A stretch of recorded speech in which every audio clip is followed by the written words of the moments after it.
All right, hi everyone. Thank you for joining us today. Today I have Daniel here with me, and he's going to talk to us about mindfulness and self-care. Thank you all to who did the survey, because that really put a lot of input into this, and it's been super helpful. We identified 4 main ideas that Daniel will talk about.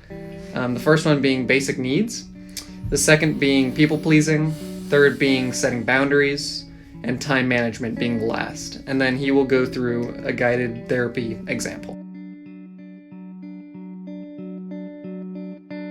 So everyone who filled out the survey was very concerned about they're not getting enough sleep and that they're not eating enough food. So that can be really hard. We all have classes, we all have clinical work, and we all have a personal life, and we all want to have fun at the same time. However, you can't actually accomplish any of those things and feel fulfilled unless you're meeting your basic needs. So we have to remember that the human body is an animal. We are animals. And so if you can find the time to sleep, that would be the best answer to if you're feeling stressed. If you're feeling grumpy, maybe you need to eat. If maybe you're not feeling as well as you normally do, maybe you need to drink some water. So the question then becomes, how do we find that time? Well, that's up to each person. Remember, morality is, self-evident. And so what I really recommend is block out your time, find a schedule, and then find where you have moments of what I want to refer to as self-care moments. So if you have a class at 8 a.m. and you have an hour break, my suggestion is you can do your homework and you can study and practice, but make sure you have a glass of water with you. Or if you have the opportunity to take some time, go find a nice quiet place where you can close your eyes for not an hour, maybe 10 minutes is all you need. 10 minutes has been scientifically proven to show an increase in cognitive functioning. And then also remember that if you have a snack with you, if it's a healthy snack filled with good vitamins and healthy fats, go ahead and eat it. Or if you want to, combine all 3. Well, except for the sleeping part. So that's what I would really recommend for you in terms of meeting your basic needs. And that will lead into later into how to create your own boundaries. Well, I feel, within the survey, it wasn't surprising that we all feel like we need to please people. I myself have gone through a long period in my life where I felt like I had to please everyone. We have expectations of our job, we have expectations of school, we have the expectations of our friends, our family, and most importantly, we have the expectations of ourselves to succeed in the best way possible. However, that can become counterproductive. If we're constantly worrying about what other people are thinking of us, we're certainly not thinking of ourselves in a constructive manner. So one thing that you really need to do is learn how to separate. How do we separate our wants and desires from people pleasing? I understand that wanting to please people can make us feel good. However, that feeling is not long lasting, and you'll feel more confidence and less anxiety in the day if you worry less about what people are thinking of you and worrying more about what's in your schedule and how can I complete this effectively where I'm at. Think about how we meet with a client. We meet the client where they're at, and then we try to help them develop good habits through music. You're no different. You can do the same thing. And it comes down to asking yourself one question: why am I people pleasing? Well, the jury's still out on that one. It can be anything as to why you feel like you need to please someone. It can be maybe you were raised that way. Maybe you feel an inherent need to want to be a better person. These feelings are completely normal. However, they can become counterproductive. So my suggestion is ask yourself and be honest with yourself, not shameful, but honest with yourself about why is it that you people please and where do you think that come from? That's always going to be the first answer.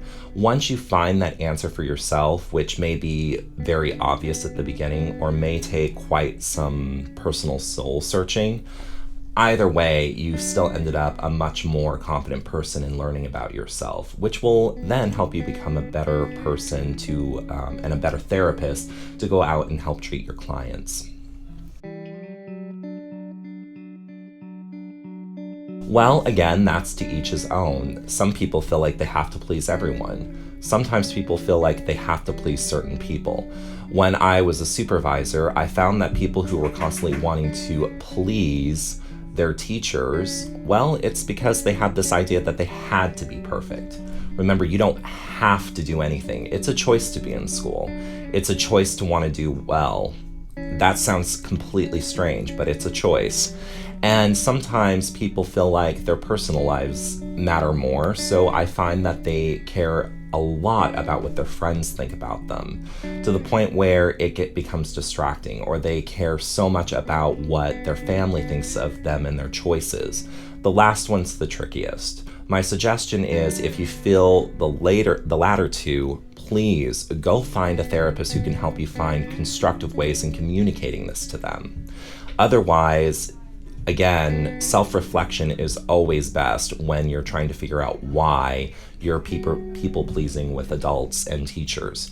When you're people-pleasing with adults and teachers, again, that self-awareness will guide you into what you need to do to help yourself, which can include a therapist, which can include, again, meeting your basic needs. Believe it or not, people who don't meet their basic needs have a tendency to want to people please more. It's a weird correlation that I've seen with clients, with students that I've supervised, with myself, and even with other colleagues in the field.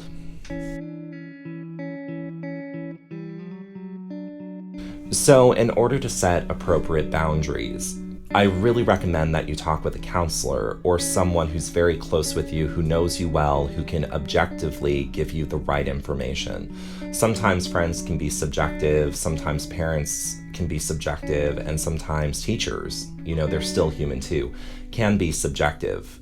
We are lucky though, and I very rarely have ever had a teacher be subjective with me. I love going to school here. So really, when it comes to setting boundaries, you have to just learn to say no. It's one of the hardest things we can do as people. You have to learn how to say no, and say no kindly. Remember, meet your basic needs. If you need to go take that 10 minutes for yourself, listening to someone else's problems isn't taking care of you. You can always say to someone, for example, I need 10 minutes alone. Can I check in with you later this afternoon?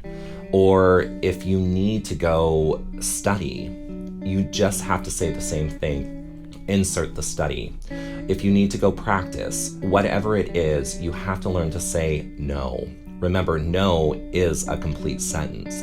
And when you feel comfortable learning how to say no, you open up the world to what it is you want to do. And that's really the easiest way. If you feel like you're having problems with that, again, ask yourself why. It might be related to people pleasing. And it might be related to anxiety. It might be related to depression. It might be related to many, many things. But as soon as you can learn to say no in a kind and gentle way, you'll feel much better as a person.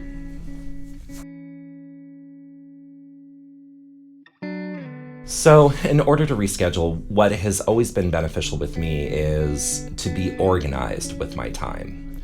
If I have so many things I have to do during the day, there's very little that I can do to change that. I can only control what I can control. So if I have 15 minutes to go do something, I just simply go away and go do it. Now, that may make people think you're being standoffish. I've had that happen to me. That may make people feel that you're in a bad mood. That may, there are lots of different ways people will perceive this behavior. But again, all you have to do, is say no. I have to go take care of this. It has nothing to do with you. But if you want to talk about it later, we can. Easy enough. So how to take healthy breaks really involves giving yourself permission. If you have the opportunity to, well, the task at hand is going to be there at the end of the day. Remember, if you feel like you have to do anything, there's an issue. You don't have to do anything.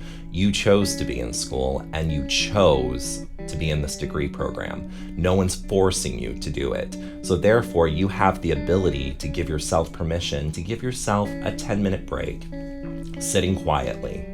I found that just even sitting with no noise, not even music on, is a perfect way of decompressing and becoming very aware of your breath.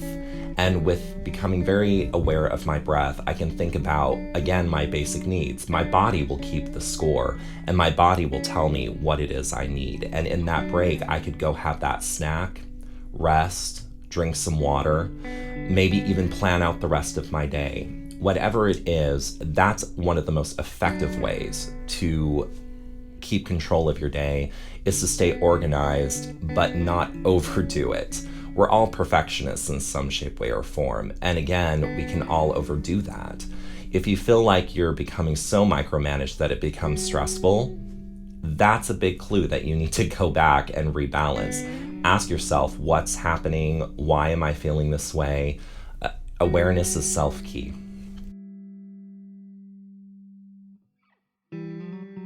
So guided therapy is something that's become increasingly popular in today's world, especially within behavioral health.